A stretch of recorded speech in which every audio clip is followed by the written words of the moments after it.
All right, hello everybody. It's the Meista from Brews and Tunes. Cheers. I am absolutely thrilled today and honored. I am chatting with the a legendary artist, cover artist, designer of album covers and amazing artwork, Mr. Legendary, of course, Mr. Ioannis Vasilopoulos. Johannes. Hopefully, hopefully I Johannes. pronounced that correctly.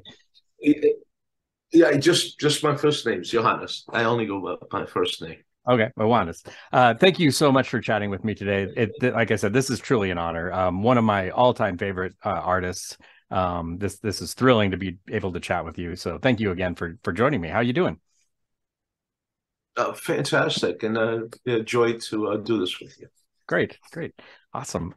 So I guess first question, I was curious, like, kind of what I know you are constantly working, and I know you've got right now you've got several exhibitions that have been set up around the world, and I was curious, if you've got any current album covers you're working on right now, kind of what's going on with you? Yeah, there's a number of projects, but I delve in different genres, but currently I just finished doing the new Trauma album. Oh, wow. And Trauma is just started their tour. I think it's either today or tomorrow with Queensryche. Oh, cool. So they're touring. I think they're doing about 25 dates or 30 dates with them. So I finished the artwork for that, and that's on the metal genre. On the classic rock genre, I've done a lot. I'm doing the new Guess Who album, which is their first album in a long time. Yeah. Wow. They were actually before my time. I mean, I was a young one, when they were famous, but here they are, and it's kind of cool, they're legendary. And like most stuff, I listened to the music and sounded amazing. Sounded like a cross between 10cc and ELO, to be honest with you. The late mid-70s kind of feel to it. Very retro, and I thought that was kind of cool. So I did that. Nice. And I'm finishing that. And I'm also doing a film poster for this documentary film about Indonesian rainforests. So it's an ecological film. And there's a couple of new ones on their way up right now.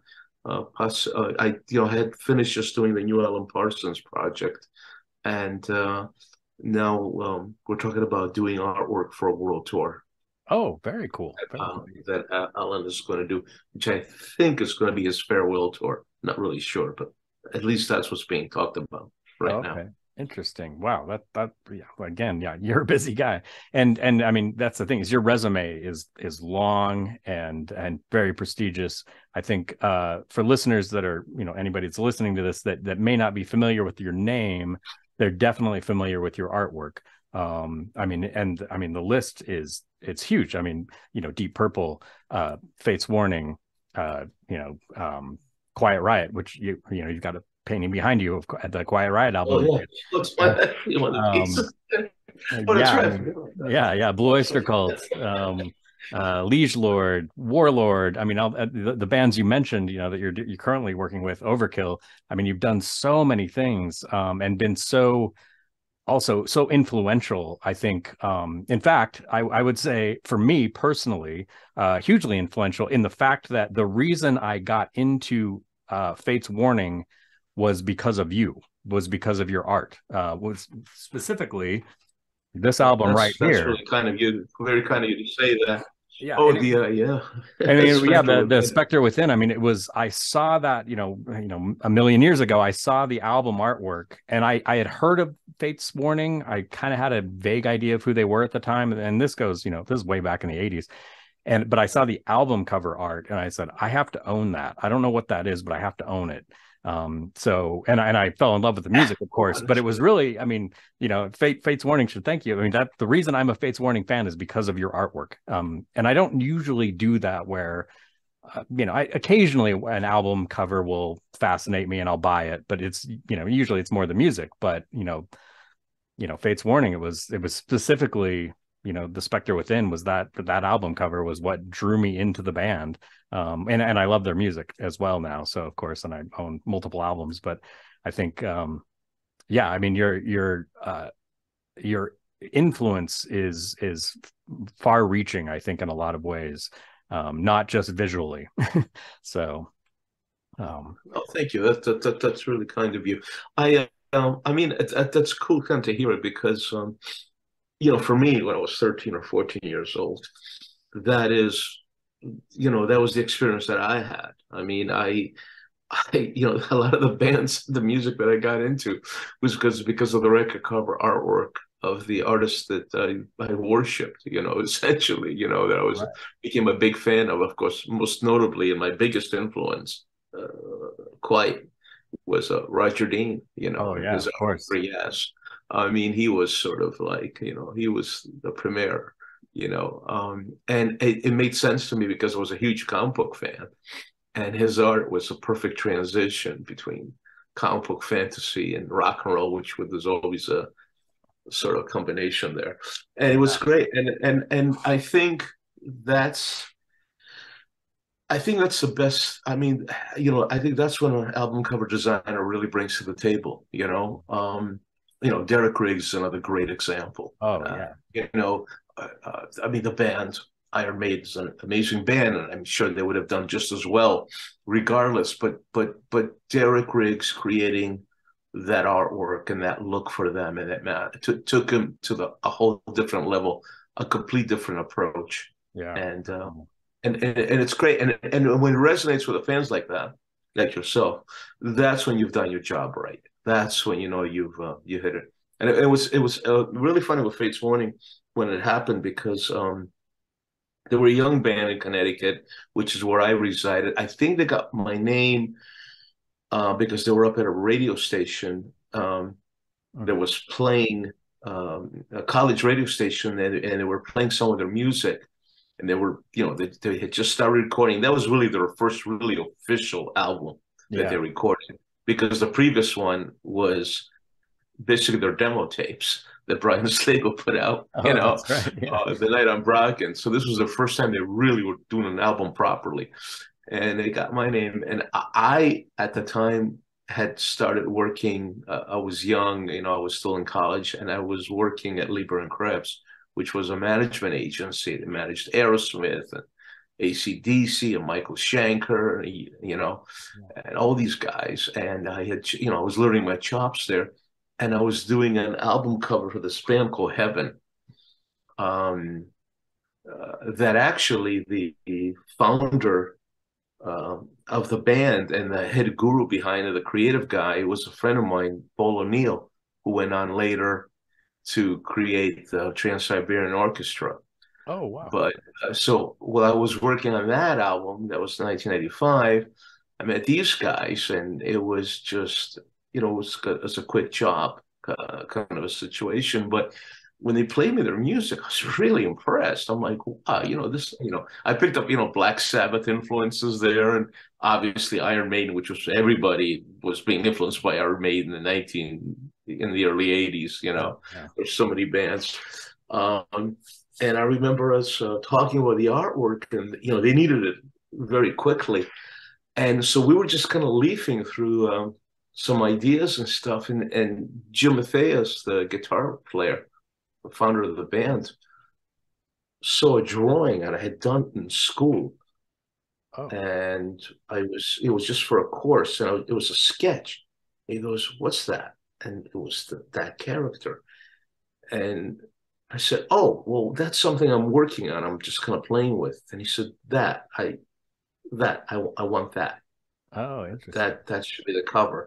And what that was I was working on a comic strip with a character that looked like that. Oh, cool.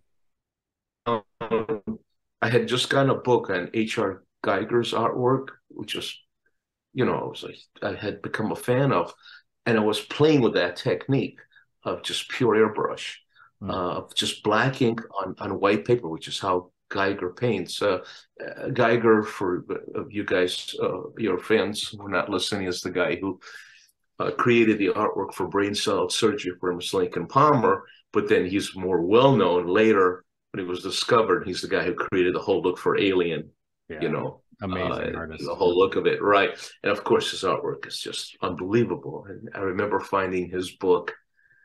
You know, I lived near Yale University, so at 2 a.m. in one of these like deranged bookstores, you know, that was open like all night, you know, where all the hippies hung out. You know? So I'm in there, and my friend always knew me. I come in always looking for weird stuff, and he goes, "Hey, you know, I got something in the back." He says, "You might want to check it out." And I go, "What is it? What is it?" And he goes, "It's this." You know, he wasn't famous yet. This is, you know, when I picked up the book. This was late '70s and mid '70s. It was before the Alien film, actually. And he said, "Oh, it's a surrealist guy. He does this really weird shit, man." Oh, I don't know if I can swear online. Oh, yeah, you're fine. I said, "Oh, okay." He goes, "But I don't know what it says because it's all in Swiss or German or something." And it was the first edition of the Necronomicon of Geiger's book. So I go up in there, and it was like, you know, it was a used one copy, but it was first edition. So I bought it, and I opened it up, and it was just, I'd never seen anything like this. I was like, wow, what is this? I mean, I recognized the artwork of Brain Solid Surgery. It was done immediately because I was always massively impressed with that cover, but I thought it was a photograph. I never realized that it was a painting, which is how Meista's technique is. Anyways, so that stuck in my head like forever. So I was playing with that idea. So, and they just happened to fall on. So I said to Jim, "Well, hey, can I paint it? Because this is just a pencil sketch, you know, I mean, it's your cover." He goes, "Yeah, but I really like that, the way it is." I said, no, listen, give me a week, you know, and if you don't like what I do, then you could just, you know, you could use that, I guess, right? I mean, they had a very tiny budget and everything. So he said, "All right." So I think I just went like a couple of days at it, like to like 2, 3 in the morning, which I love painting at night anyways. And I wanted to do the Geiger experience, which is what he does, which is he would just not eat or sleep, and he would just paint continuously, nonstop, until the piece was done.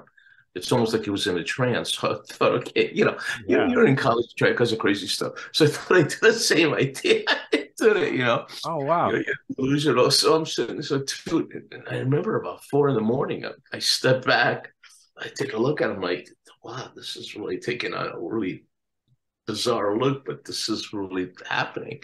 And I just went at it. And I remember, you know, so they showed up a few days later, you know, in my studio where I lived, and they came walking in, and they were like, whoa. This is like, whoa, this is really cool.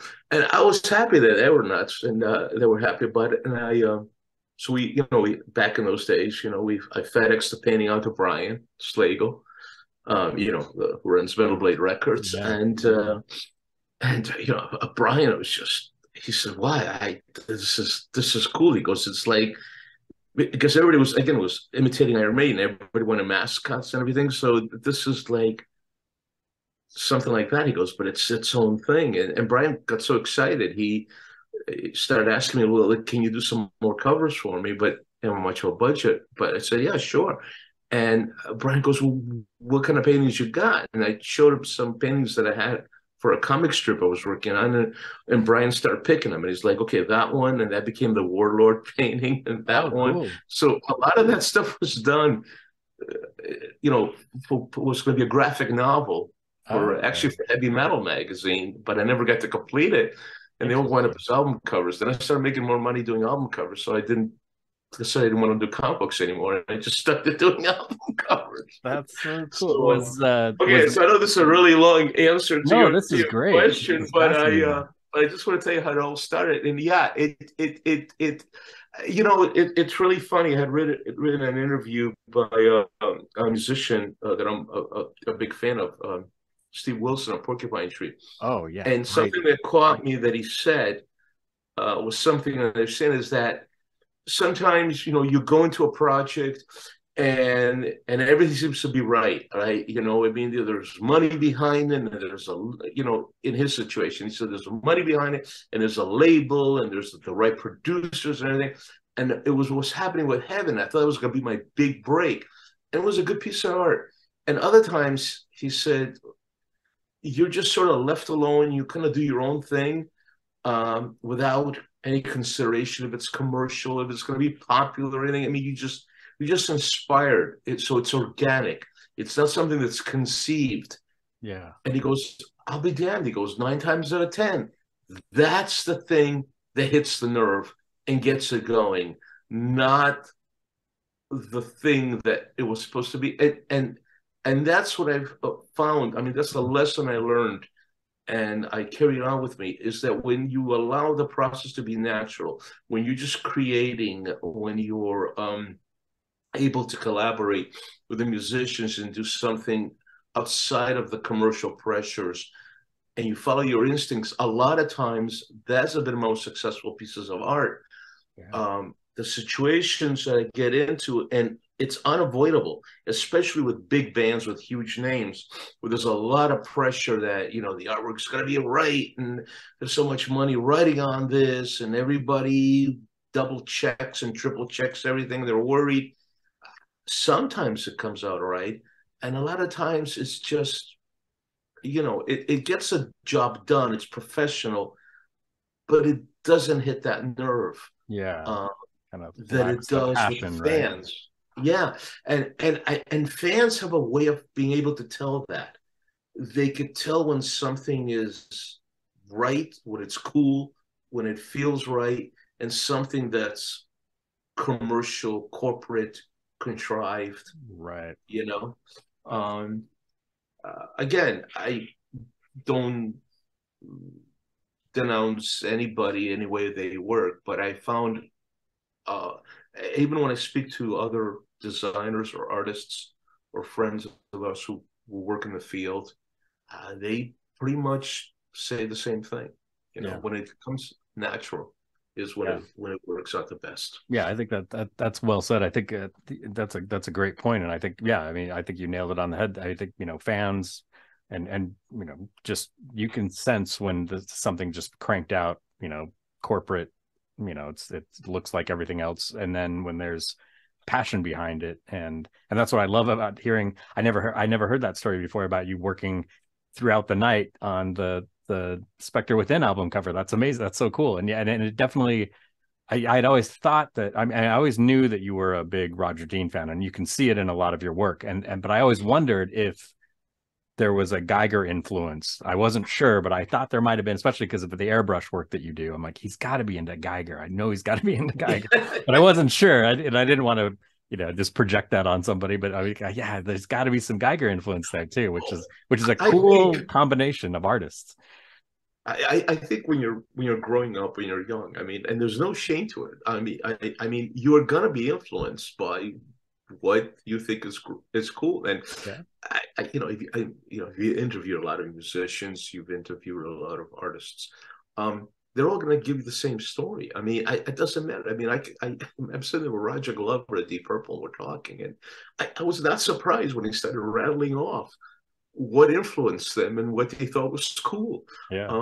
Talking to, you know, the late great Chris Squire, I was friends with. Oh, you know, yeah, amazing. And, you know, and you know, we're talking. You know, of course, one of my favorite albums was Relayer, and Chris talking about, well, what influenced him at the time is all of a sudden it was the Mahavishnu Orchestra, and fusion was happening, and they were like, well, we want to do something just as cool as that. We want to, you know, it's just so there's, and when the minute somebody tells you what it is, you can connect the dots. All of a sudden you go, oh yeah, I hear that.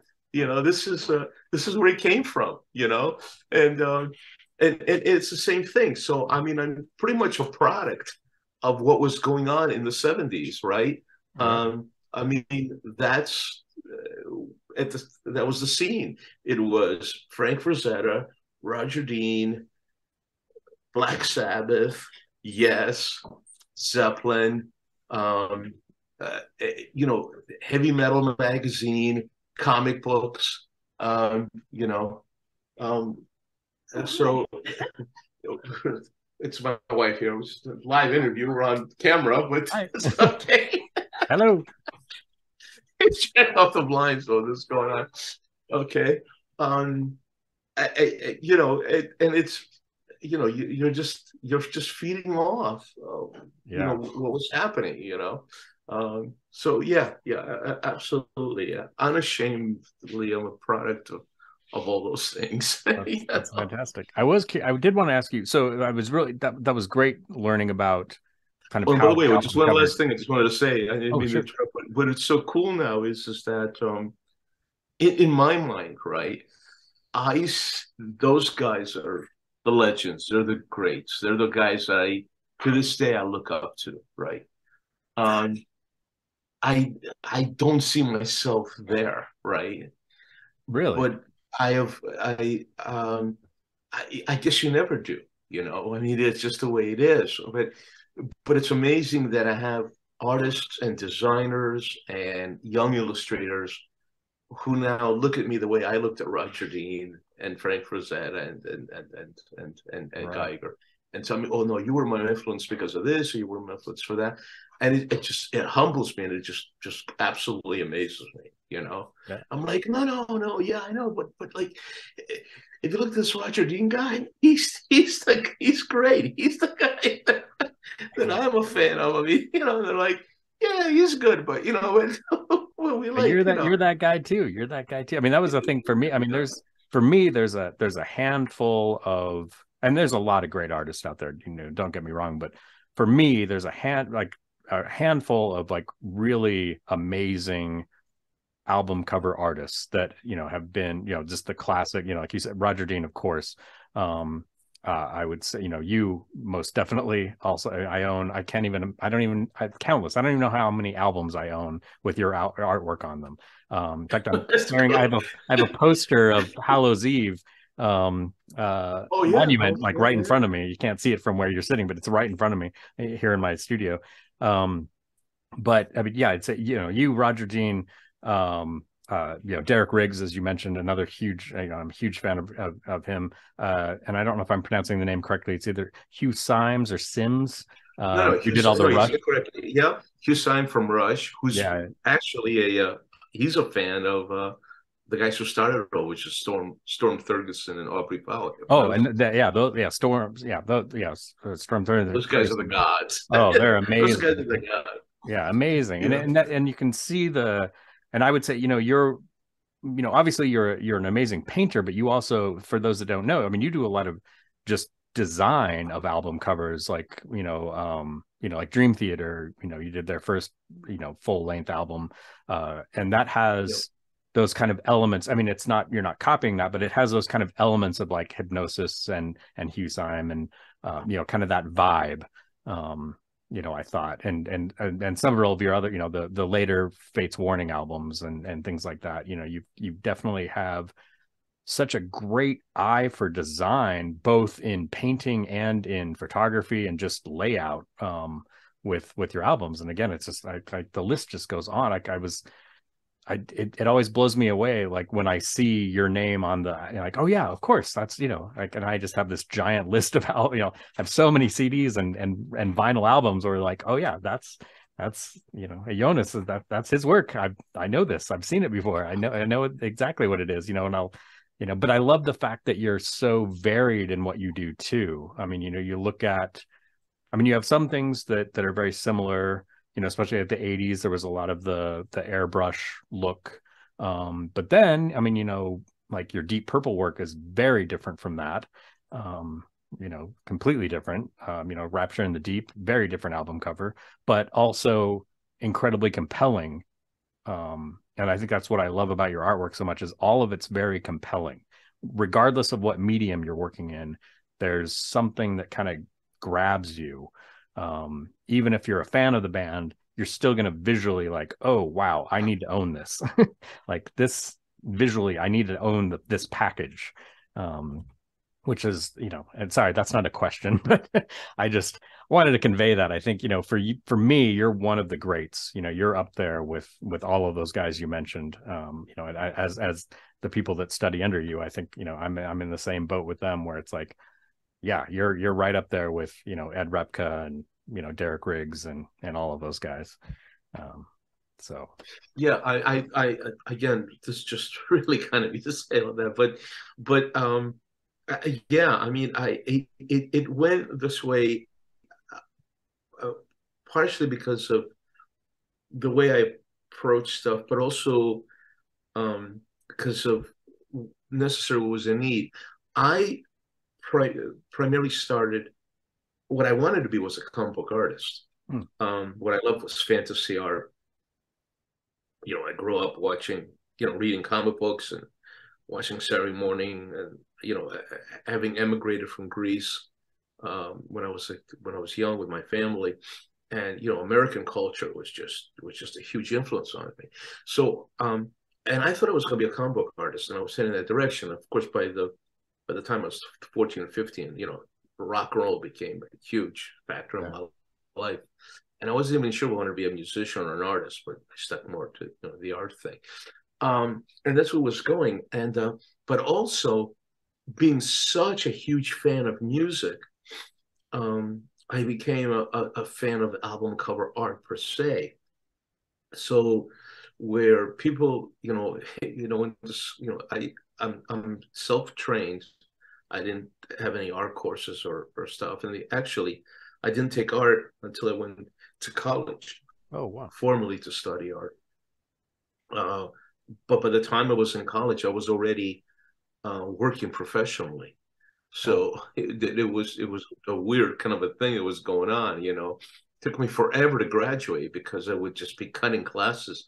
I would constantly being in New York, showing my portfolio and getting commissions. So it was bizarre. Everybody's like, learning how to paint fruit and, painting one, and I'd be off like, and here's the new Judas Priest album cover, whatever, would be my thing. But so from the drawing point of view, the connections, it was Roger Dean. That was my stuff. But hypnosis really influenced me more as an album cover designer. And what I like about hypnosis, the fact is that they can apply their principle. The problem, as much as I worshipped and loved Roger Dean, Geiger, or Derek Riggs, I realized that it wasn't going to be practical because Rush doesn't want to look like Yes. Yeah. And Black Sabbath doesn't want to look like Deep Purple and so on. So if you had an individual style, you might have gotten famous, right? For painting, let's say, okay, Derek Riggs artwork. But then it's very hard to apply that to other bands. And the one thing I realized about rock stars, all of them, is that notoriously they wanted their own identity, their own look. Yes. So if I were to take, the Spectre Within, that kind of artwork, I can only probably do maybe one or two or a handful of bands who would want something like that before they got tired of it or it became passe or wasn't the look. And so that was technically one of the main reasons why I changed. The other reason is just that I'm forever a student of the craft. I'm a fan of it. To me, that's when I meet with if I'm going to do a painting, I do a painting for myself to please myself. That's one thing. But when I'm dealing with a client, the idea is to convey what they want, whatever the process may be. So I'm not being prejudiced. In other words, so when I'm sitting down and I'm discussing with the Purple Uriah Heep or Styx to doing an album cover, I'm not saying to them, well, here's what we need to do as a cover, and we're going to use one of my paintings, right? Because my painting may not simply just may not work. It just doesn't work, right? That's not the look. What you're going to apply is a solution that best represents the band's music, whatever that may be, right? And so that's really the approach about it. And when you approach it like that, I started on this path by the mid '80s of, you know, having a variety of options. And in the late '80s, I got hired to art direct a label called Mechanic Records. I was creative director. And since I had to do a lot of bands at the same time, it was impossible for me to do everything myself. But I didn't mind it because it gave me a chance to collaborate with artists and other artists and photographers that I was a huge fan of. And it was so cool to work with them. When I did Sepultura, KSAD, I got to work with Michael Whelan, which I was a fan of. I grew up on Michael Whelan's artwork. So designing with, you know, working with Michael, and he was the illustrator for that. That was great. And when we did Voivod Nothing Face, I loved the way his work. I thought the way it was great. So when we combined forces and we did Nothing Face together, that was a great experience. You mentioned Hallows Eve. Mick Rock was, and is to this day, my favorite photographer of all time. I mean, God bless his soul. He passed away a year ago. Yeah. And you know, so I used Mick for photo shoots, but then we started collaborating about taking black and white photographs and you know, we're doing the hypnosis thing, you know, and Mick dug that, and that's how we did Hallows Eve, and it was.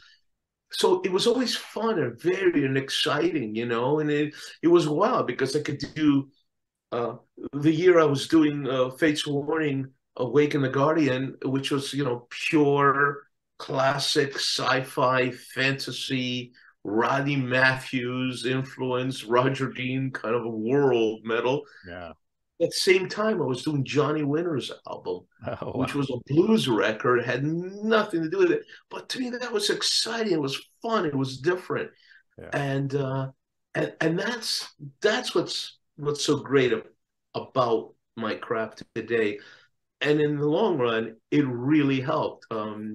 Later, when I launched my own agency in the early '90s with my brother. Yeah, that's right. We were able to, Vivid Images was the company, we were able to do all kinds of stuff, you know, and it was great, you know. People brought us in because we were professional. They could bring us in. They could say, all right, you know, we'll work with this guy, and it's great. It was weird, some of the meetings, man. I remember,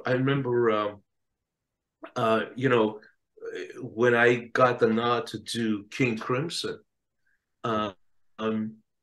you know, Robert Fripp asked Trey Gunn blatantly, like, you know, he knew my name was from the Allman Brothers, where it all begins.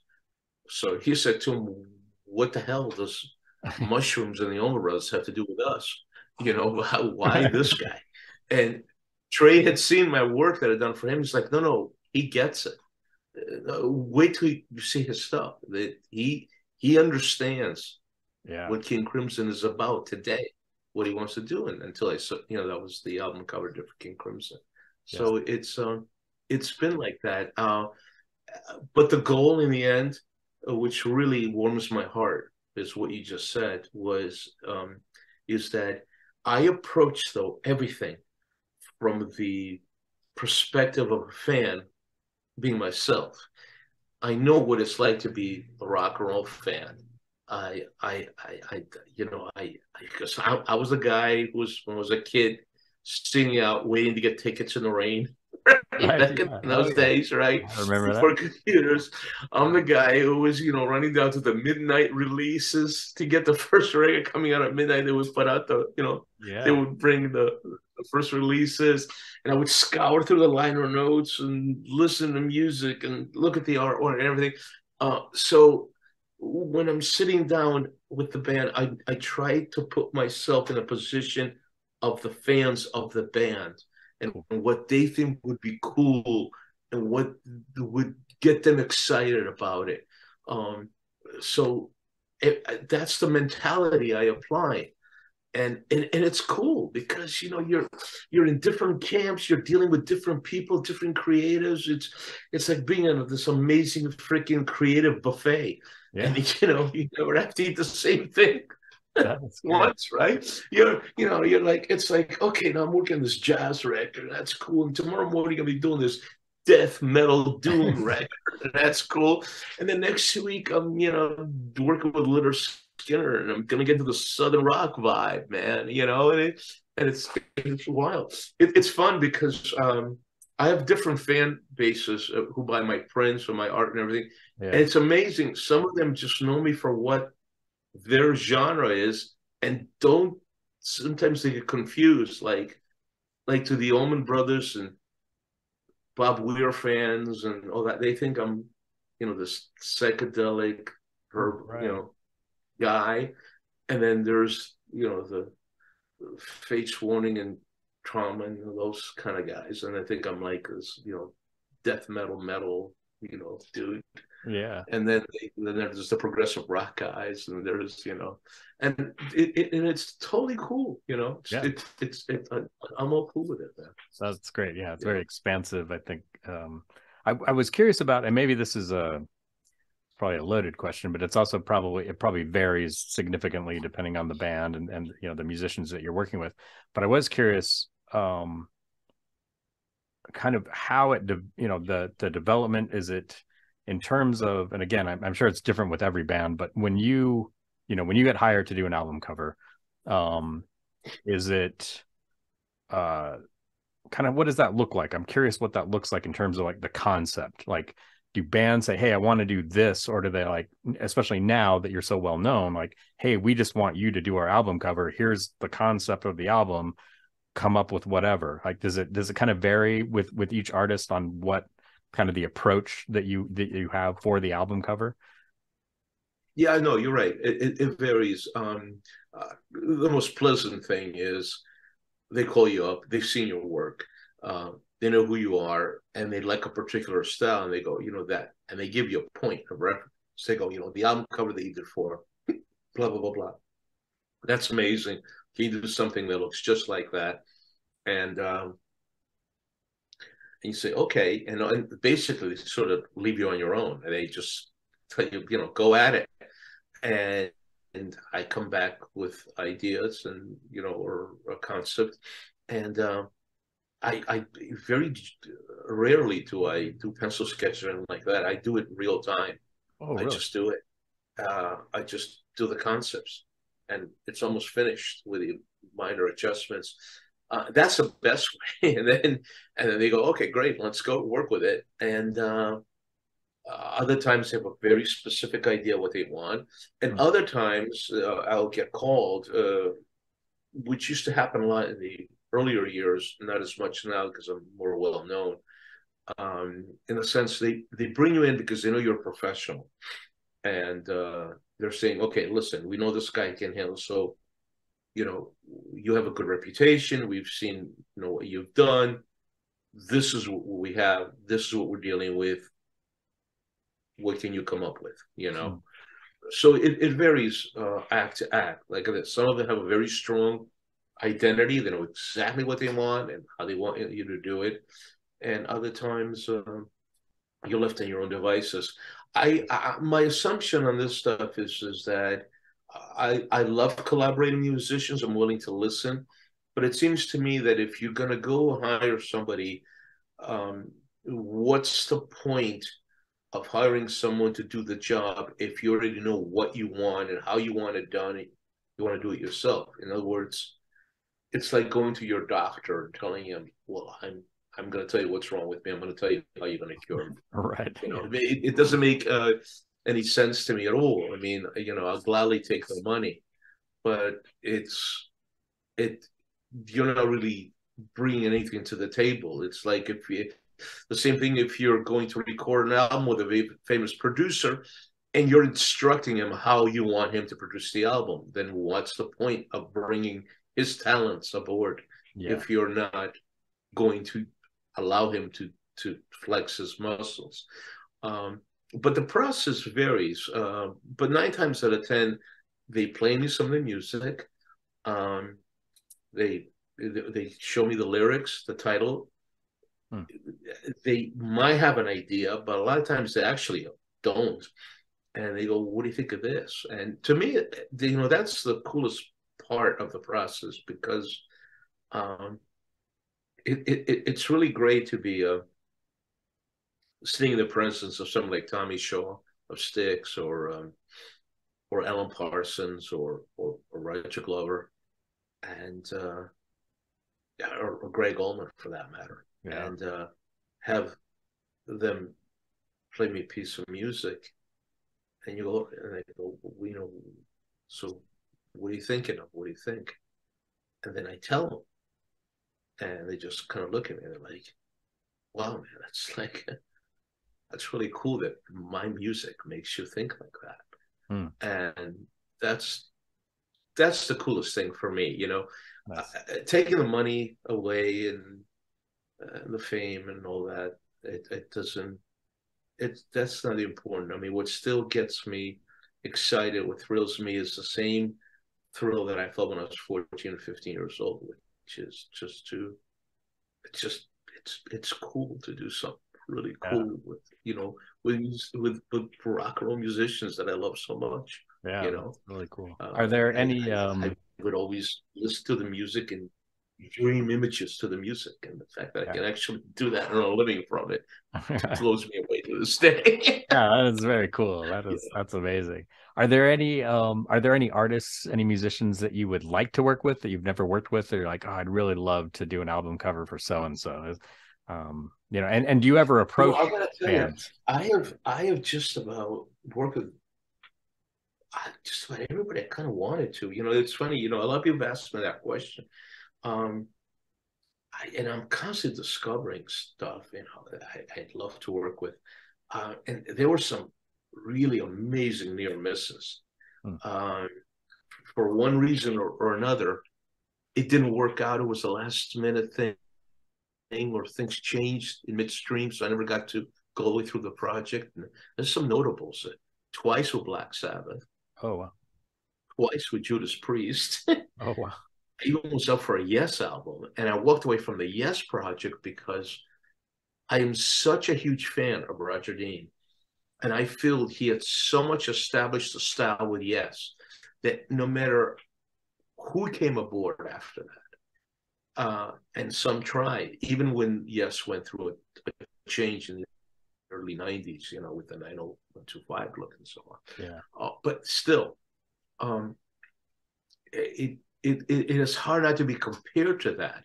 Yeah. And to, or Hugh Symes' work with Rush, or Storm's work with Pink Floyd, So ELP, twice with ELP, which I was a huge fan of. And some of the bands that I would want to are just no longer around, or not gonna. So no, no regrets. I suppose. I mean, Alan Parsons to me was pretty mind blowing to get that commission. I mean, this is the guy, the Beatles and Dark Side of the Moon, and to do that and have him tell me, he said, this is, I think, one of the best writing covers I've had. And I was humbled. I mean, I'm not saying that to boast. I was just humbled. I said, you realize, I said, Storm 30, who, created all your covers, and Aubrey Powell are my idols. I think they're the greatest. For you to me, even compare me to them, cool. just blows me away. I said, but thank you so much for saying that. That's really cool. That's really cool. No, I'm pretty content. I mean, but hey, I mean, if U2 call tomorrow or Metallica or something, I would say no. There you go. Would say no. And speaking of some, there's a double-edged sword. There's a double-edged sword to that. The problem of working with very famous bands or bands that you idolize is you don't know how the process is going to go. And what I mean by that is that, and I'm not going to name them, but they're acts now that I would never work with again. Oh, wow. And I was a big fan of. And what it does, it kills my enjoyment of that music from that point on. Yeah. And I'm not a fan of the band anymore. I used to be a fan of it because of the experience that I've had with the band. And I'm sort of very philosophical about it because, listen, you judge an artist or a musician by the output of their music, right? I mean, that's really what you judge. It doesn't matter to you what kind of a person he is or what they are, what they're like, because I mean, it just is. It is what it is. I mean, it's not like somebody going to invite home for dinner every night. So so I mean, Picasso could have been one of the worst people in the world. It doesn't really matter because, in a weird way, it's his art that you judge him by, not what kind of company he kept at dinner. Right. So it's the same thing. So I realized when I walk in there, and I it's been a few that was just in awe that I was going to be working with these guys. And when the time was over, it's like, I am never, ever going to work with this guy ever again, for whatever reasons, right? I mean, and then I can't go back and listen to the records anymore, because it generates all that thing. So that's, and being a fan of music and fan of the band, so I love working with them. That's the danger that I take when I work with this stuff. You don't know how the process is going to turn out. So some of it is pleasant. I'm excited. I'm like, yeah, I'd love to work with them again. There haven't been a lot. It's just a few. But other situations was like, oh my God, I am never going through this experience ever again. Yeah. And it just is what it is. It is what it is.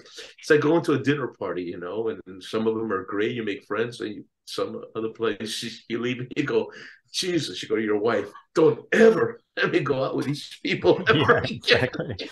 Keep them away. Keep them away. Yeah. It's like, whenever you find these people. Yeah. I wanted to ask you about that's that. I know that's a No, that's great. Yeah, that answers it perfectly. I was very curious about that. I was curious about. I know you recently, fairly recently, you were commissioned to do some pieces for Led Zeppelin, for a collection of Led Zeppelin, and they're really amazing pieces. Oh, in fact, I wanted to mention that while we're talking, for the people viewing this, if you look in the description below, there are links to Ioannis's webpage, Dangerous Age. And yeah, just amazing artwork. I mean, not just your album covers, but I mean everything you've done. And I was really transfixed by I'm a huge Led Zeppelin fan, so I was really transfixed by the Led Zeppelin pieces that you were commissioned to do. Those are really cool. That was for a book, correct? Yeah. What happened is Denny Somack, Mr. Classic Rock, is his name, had produced a series of radio shows, and he's a best-selling author. He's an expert on Zeppelin also. I've done a myriad of stuff, and our friendship goes back many, many, many years. He even had owned a couple of record labels that I did work for him and so on. So back in 2011, I believe, right? Yeah. So Denny called me up, and we hadn't talked in a while, and we started in shop, and he says, what are you working on? I said, actually, I'm doing this book. I said, with Martin Popoff. You might know it. Martin is a great rock and roll writer. And we were doing a book on heavy metal album covers. We thought it'd be fun to do. Like, nobody had thought of doing that, a book on heavy metal album covers. Yeah. So he curated me, and I picked it, and I wrote, and he wrote descriptions. And then we interviewed all the artists who had done the covers and the band, and it was cool. It's like the 200 best. Anyways, then he goes, hey, he goes, I'm working on a book too, as a matter of fact. I said, great, what are you working on? He goes, I'm going to be doing like the definitive book on Led Zeppelin, and it's based on my show called Get the Lead Out. There's a show called Get the Lead Out. It's a syndicated show. Right, radio station. He owns that station and everything. So him and Carol Miller working on the book, and then he goes, well, how would you like to be involved? And I said, yeah. And said, yeah, actually, it's going to be kind of fun. So we got together. And at first, I was just going to do the cover. And we met with the publishing company in New York. And when they found out who I was, the book took a life of its own. Originally, it was supposed to be a simple paperback. I was just going to do the cover for it. And then they said, well, we want to make this like the definitive Zeppelin book. So we had to go get, permission from the band and all this stuff. And then they came back to me and they said, would you like, do illustrations? And I said, great, I would do an illustration for each chapter. So we did 14 paintings I did, or 14 illustrations, detailing different aspects of Led Zeppelin's career, Zeppelin 1973, 74, and key moments in Zeppelin's thing. And the only thing they weren't sure of is how I was going to approach it. I mean, they've seen my artwork, they know what I could do. And so what was interesting about that was I thought, Danny said, how are you going to do this? I mean, what are you going to do exactly? Photo images or whatever. And what was very popular at the time was the kind of work that, I don't know if your fans are familiar with, Shepard Fairey's artwork. He's the guy who did artwork for Smashing Pumpkins, and he did the Zeppelin stuff. And it's very stylized artwork. And it's a great artist. But I thought, they were the ultimate 70s band. So, and it was a way 70s covers were done. So when I remember, being a big fan of Hypnosis, how Storm did the album cover art back then. There was no such thing as Photoshop back in those days and things like that.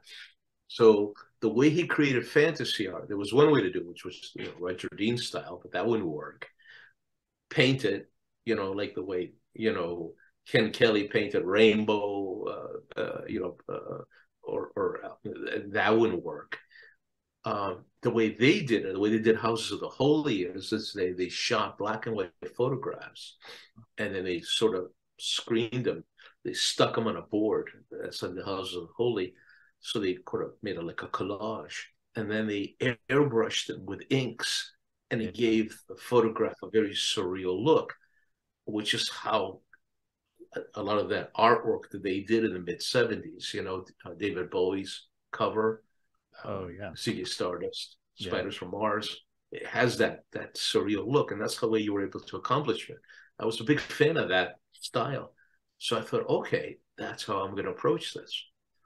And that's the way I did it. And we look at them, they're images. So it's a mixed media of photographic images that I took the resource material and then copied and typecast, stuck on a board, and then hand colored, and then re-airbrushed and colored pencil and everything. And it's got that mid-70s Houses of the Holy look, which is how these were done, these pieces of art.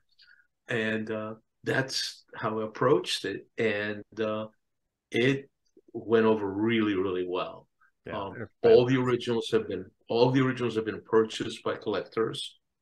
All have now are the limited edition signed prints, and they're just about all gone. And last I heard is right before COVID, which I don't know if it's ever going to happen again. Everything's just timing. They did, for the 50th anniversary of Pink Floyd, I remember, there was an exhibition of Pink Floyd that was done that ran everywhere. I remember the tour, I think it played London, and it came over here, where you went and you found everything. So the company that was preparing a Led Zeppelin exhibition. So I was asked to ship portfolios of that art. So I sent one to Robert Plant, one to Jimmy Page, one to John Paul Jones, and one to the estate of John Bonham, to their managers, through Danny Somack. And they told me that if they would want the art to be part of the exhibit. Oh, cool. And then COVID hit, right?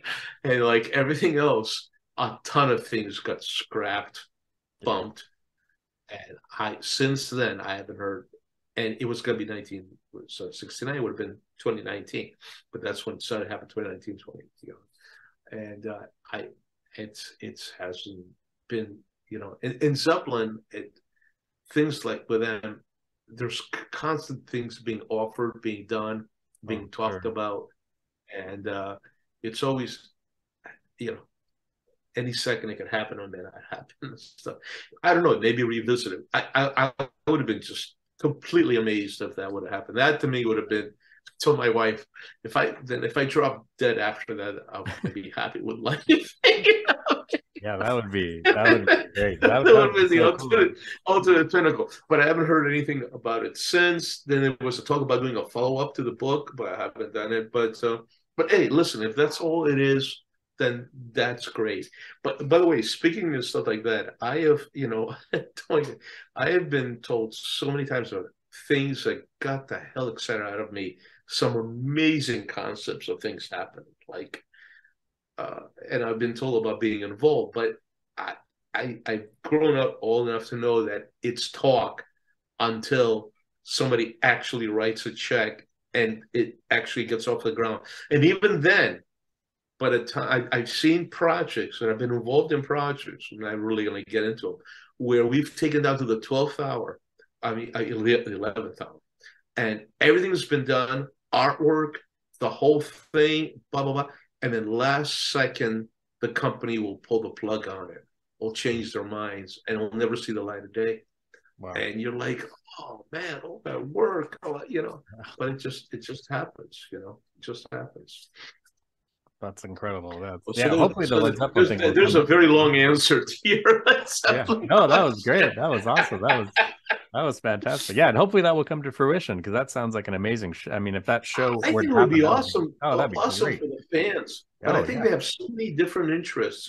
Robert Plant's so entrenched in what he's doing, and Page is doing his thing, and then John Paul Jones got his own stuff, and they're at a point right now which it's just, there's no more hills to climb. It doesn't, after you've been honored by the president of the United States, how far can you go? Right. Yeah. It's like trying to get Tony Iommi now excited about something. What's there left? Yeah, that's a good point. That's an excellent point. Brian May has been knighted. Come on. Right. It's Sir Brian May now. It's just amazing. I can't even imagine that kind of living in that kind of a world. That seems, for those guys, it's got to be so bizarre. I think that they would all give it away tomorrow if they can be 20 years younger again. I think that's the one thing you realize as you get older. I remember reading a great interview, the late great John Entwistle of The Who, and the guy goes, "Well, how does it feel now to be famous and have all this money and do this and that?" And he just said, "Yeah, but now I'm too old to enjoy any of that." He's right. It doesn't matter now. He goes, "It would have mattered when I was 23, 24." Yeah. Now, who cares? That's funny. That's great. Yeah. What is the difference? Right. Well, Ioannis, this has been an absolute honor and a pleasure chatting with you. Thank you, man. Truly, thank you. This was great. Like I said before, you're one of my all-time favorite album cover artists. I think your work is incredible. I hope to see and own a lot more of it in the future. So thank you again so much for chatting with me. I really appreciate it. Cheers to you. Hey, cheers, my friend. My old drink right here. So we're doing our thing. All right. Thank you. It's fantastic. Thank you. And anytime you want, be more than happy to come next time around, and it was something cool to talk about at any time. This is always cool hanging out at the brew pub having a brew with you. Thank you so much. Thank you so much. This was great. All right, man. Cheers. Thank you. Take care.